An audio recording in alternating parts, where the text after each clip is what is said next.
Hello, dear class, and hello, Frau Vedi. Today, Adam and I are presenting you the Pacific War, that is also known as. So, first, I'll start off with an intro to World War II to refresh your minds, and then I'm going to tell you the triggers of the Pacific War, and then I'll go into detail on Pearl Harbor, Doolittle's Raid, and the Battle of Midway. Adam will then take over, starting from island hopping. He'll also talk about the fate of Japan. He will then mention the most important battles, and then he'll explain Hiroshima and Nagasaki alongside with the final surrender and the Treaty of San Francisco. Lastly, he'll end with the key questions and he'll answer one of them, leaving you the other one to think about.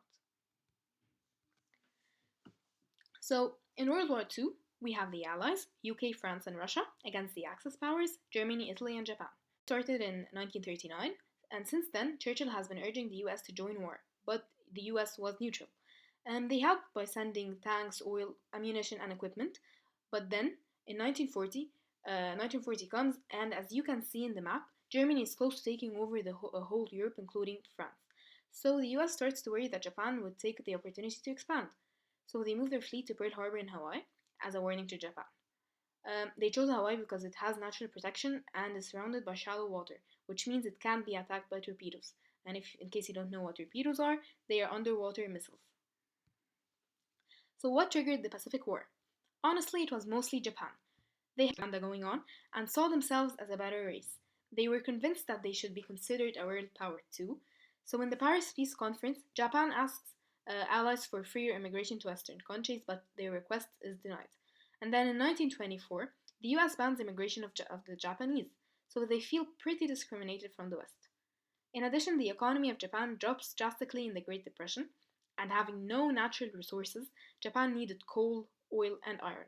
So they invade Manchuria in 1931 and start a second Japanese Sino-War, and one of the most brutal or the brutalist events in this war is the rape of Nanking, um, where more than 200,000 Chinese civilians were massacred and more than 20,000 women raped.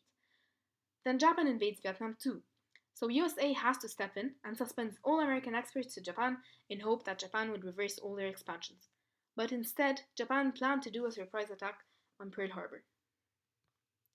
The idea in Pearl Harbor was not to defeat the USA but to wear them out, so Japan can continue with expansion.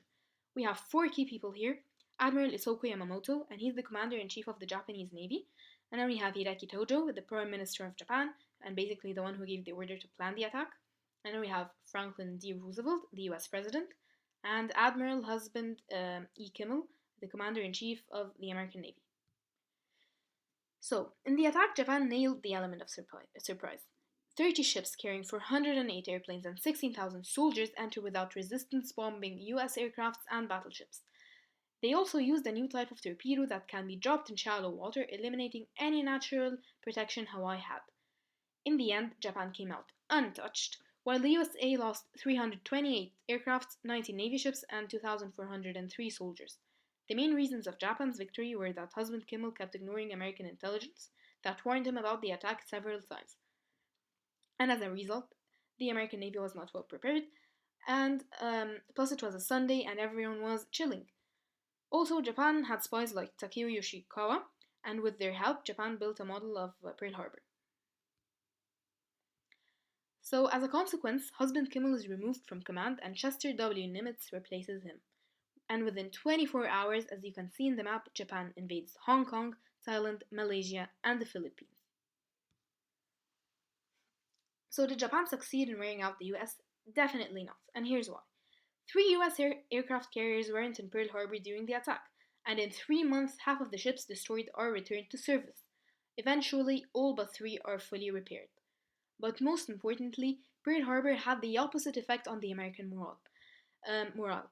It empowered the Americans and they went from we want peace to we want revenge. So Roosevelt declared war on Japan, then of course Hitler declared war on him. The Allies will now have huge support, and Churchill had claimed he went to bed that night saying to himself, so we had won after all. Which means that all Japan achieved with Pearl Harbor was that she erased all the barriers stopping the US from entering the war. The Doolittle's raid, that is also known as the Tokyo raid, is a surprise bombing raid on Tokyo led by Colonel James Doolittle, and it was the first operation against Japan in which the US succeeded. The cause was revenge and to raise the American morale. The plan was to drop bombs in Tokyo and head to a non-annexed port in China. And the bombers succeeded in bombing Tokyo, Kobe, Yokosuka, and Osaka, but due to lack of fuel, one aircraft landed in Russia and the other 15 crashed in China. Three crew members were killed and eight were captured by the Japanese in China. But nevertheless, the US considered it as a victory because they had managed to attack Japan's capital. Now on to the Battle of Midway, that started in June the 3rd in 1942 and ended in June the 7th. But first, a quick recap of what's been happening. Most of the battles that took place were won by Japan. One of them was the Battle of the Coral Sea, where US aircraft carriers got destroyed, namely Lexington and Yorktown, and the only carriers left were Hornet and Enterprise. Meanwhile, Japan is running wild and claiming territories. As you can see on the map, they annexed big parts of China, French Indochina, and they even reached their ultimate goal, the Dutch East Indies, Indonesia now. The Midway Islands had a special significance to Japan because Midway was used as a submarine, airfield, and fueling base, and the supply line between the US and Australia would be severed if Japan invaded the islands. And the most important characters here are Admiral Isoroku Yamamoto, and he's the one who orchestrated the whole plan of Midway, and then Admiral Chester Nimitz, Commander in Chief of US Navy, Vice Admiral Chuichi Nagumo, and he's the one in charge of the Japanese fleet. And then we have Joseph Rochford, and he was a significant person in the American intelligence.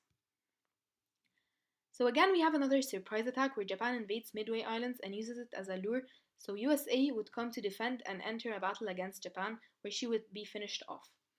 This time, Japan fails the element of surprise, as Joseph Rochford deciphers a Japanese code named AF, that stands for Midway. It's Midway expecting to find the airplanes on ground.